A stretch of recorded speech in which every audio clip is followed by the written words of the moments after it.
যান্ত্রিক জীবনের কোলাহলে হারিয়ে যাওয়া এক টুকরো শান্তি খুঁজে পাওয়া যায় এই সবুজে ঘেরা গ্রামে। আজ আমি আপনাদেরকে নিয়ে চলেছি এক মনোমুগ্ধকর ভ্রমণে, যেখানে প্রকৃতি কথা বলে, বাতাসে মিশে থাকে গ্রামের গন্ধ। আপনি যদি প্রকৃতিকে ভালোবাসেন তাহলে এই ভিডিওটা আপনার জন্যই।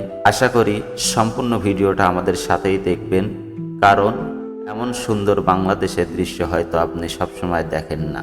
এই যে আপনি দেখতে পাচ্ছেন, এটা আমাদের পাশের গ্রাম সন্তোষনগর, যশোর জেলার প্রাণবন্ত এক গ্রাম, যেখানে প্রতিদিন সূর্য ওঠে হাজারো স্বপ্ন নিয়ে। ড্রোনের চোখে দেখা যাচ্ছে গ্রামের মাঠগুলো, সবুজ ধান খেতে ঢেউ খেলছে হাওয়া।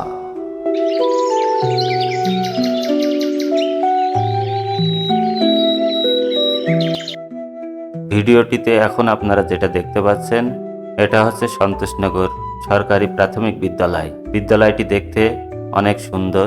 এখানে গ্রামের অনেক ছাত্রছাত্রী লেখাপড়া করে।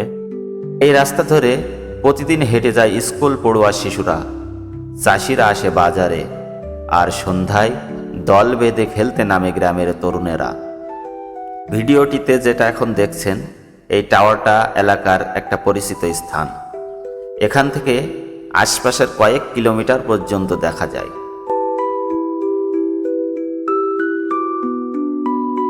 গ্রামের প্রতিটা গলি, প্রতিটা রাস্তা যেন নিজের মতো করে বলে যাচ্ছে তার গল্প। এখানে নেই শহরের ভিড়, নেই কৃত্রিমতা, শুধু মাটির গন্ধ আর মানুষের আন্তরিকতা। এই ভিডিওর মাধ্যমে আমরা শুধু একটি গ্রামের সৌন্দর্য তুলে ধরছি না, তুলে ধরছি আমাদের শেকড়, আমাদের পরিচয়। বাংলাদেশের প্রকৃতি, গ্রামের মানুষ আর এই নিঃশব্দ সৌন্দর্য, এই সবই আমাদের গর্ব। আপনার যদি ভালো লেগে থাকে তাহলে এই ভিডিওটা শেয়ার করুন আর চ্যানেল সাবস্ক্রাইব করতে ভুলবেন না। এভাবে আমরা তুলে আনব বাংলাদেশের প্রতিটি অজানা গ্রামের গল্প এসবি ব্লগের চোখে। ধন্যবাদ সাথে থাকার জন্য। পরবর্তী ভিডিওতে দেখা হবে আরও নতুন কোনো প্রাকৃতিক গল্প নিয়ে।